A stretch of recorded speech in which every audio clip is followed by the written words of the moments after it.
And look, this has been an unraveling of sorts for this organization. Now, listen, you are always on the clock with a player like Luka Doncic, and it is hard to see a pathway of getting the kind of players around Luka Doncic and Kyrie Irving that would make this team a contender again anytime in the near future. I'll be very, very clear.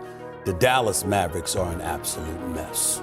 Let's say what it is. Do you know the craziest thing about those clips? That was the end of last season, in which the Dallas Mavericks were being painted as a team with no direction and no chance at building a competent roster around Luka Doncic. 1 year later, and not only did they make the NBA Finals, but Nico Harrison and the Mavs have made right decision after right decision after right decision. And this offseason was no different, because turning Tim Hardaway Jr., Derrick Jones Jr., and Josh Green into Quentin Grimes, Naji Marshall, and Klay Thompson might not be eye-catching to some, but they could be the exact kind of moves that push the Mavs over the edge. I mean, anytime you turn Tim Hardaway Jr. into Klay Thompson, your team gets infinitely better. And honestly, I can't wait to see Klay Thompson play this year, because people seem to have forgotten just who he is. At this point in my career, I mean, still can't leave me open. And everyone seemed to find Klay's comments about not leaving him open pretty hilarious, but all I'm saying is, I'm glad people are finding Klay Thompson hilarious during the off-season, because when he plays their team and makes 9 threes in a game, they won't be finding these comments as funny, because unless you have rocks for a brain, which a lot of people on NBA social media do, there is no way you actually believe Klay Thompson isn't still one of the best shooters in the NBA. The same Klay Thompson, who has made the second most threes per game since his return from injury, only behind Stephen Curry, shooting nearly 40% in that period of time. The same Klay Thompson, who had one of the greatest shooting seasons in NBA history just 2 years ago, leading the league in total threes and becoming one of 3 players to make more than 4 threes a game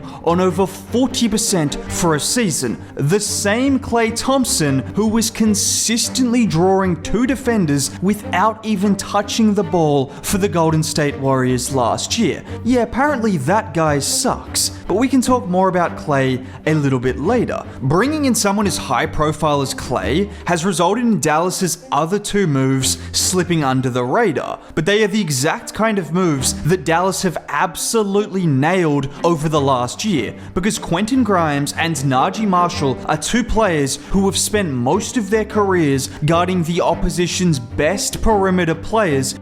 Back out for Butler. Grimes trying to stick with him.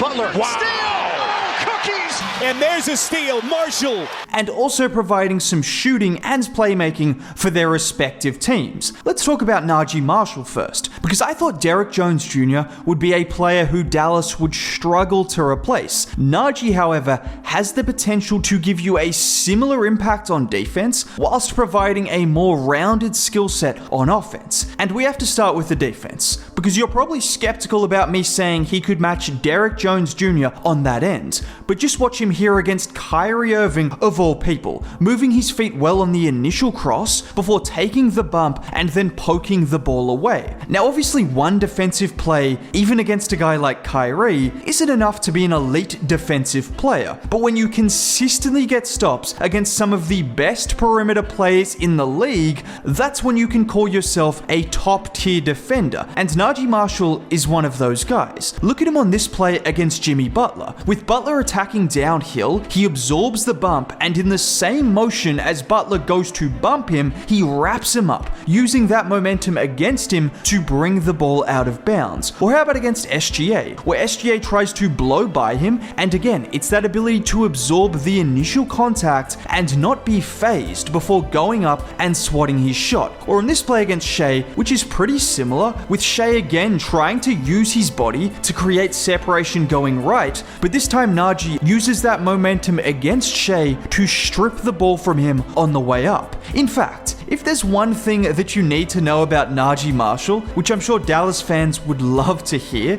he has given Shai Gilgeous-Alexander some serious problems over the last couple of seasons. And that's not exclusive to Shai. In general, if you're an elite ball handler, you have more than likely had some troubles with Naji and his ability to use his combination of length, size, and activity to consistently force turnovers or missed shots. Now, I know how much Dallas fans love PJ Washington because he brought some real grit and presence to the Mavs defense. You might be seeing double with Naji Marshall, because if you thought PJ Washington was a dirty work player, Naji will fight for every single possession. In fact, he might even just fight you. What happens is, it's Naji and Jimmy Butler right here that actually get into it after. And if you know anything about Jimmy Butler and you know anything about Naji Marshall, either one of these boys are backing down. No. See? There's a reason his nickname is the Knife. Naji is one of our guys who has earned everything he's gotten. From the start of Summer League until now, Naji's been working and doing a great job. And we saw with Derrick Jones Jr. that bringing in hard-working, defensive-minded players who have a chip on their shoulder is generally a good move. It's even better when you consider Naji Marshall isn't just a guy who can play defense, but offensively, despite being a bit of a streaky shooter, he provides a level of ball handling and playmaking that Derrick Jones Jr. just wasn't quite capable of. Just watch him here in transition push the pace and then find Zion breaking out for a lob. Or even a play like this from a standstill where he spots the cutting Trey Murphy and throws the perfect lob. This is probably a good segue to talk about the Mavs' other under-the-radar signing, which was Quentin Grimes. Because whilst he is predominantly known for his defense, it's very similar to what I said about Naji compared to Derrick Jones Jr. Grimes gives you some of that defensive intensity that Josh Green had, but he's just a more polished shooter and offensive player. Just look at his second season in the league, which was only a year ago, in which he averaged 11 points, 3 boards, and 2 assists on nearly 39% from 3 on just under 6 attempts a game. Knicks fans were using him as the star in trades for Donovan Mitchell. That's how highly they thought of him. Josh Green was capable of knocking down some open shots, but Grimes is a legitimate shooter. Look at him here with the matchup against Harkes Jr., going to the step back 3. Or here where he sets the screen, slips out of the screen, and it's his ability to shift his hips and get the shot off in such a quick manner of time. It's a minor detail, but that's the difference between a shooter and someone who can knock down open shots. He even showed off some ability to hit pull-up threes, using those Isaiah Hartenstein screens to take advantage of opposition bigs sitting in drop coverage. This is without even mentioning the best aspect of his game, which is clearly his defense. Similar to Naji Marshall, Grimes consistently defended the best perimeter players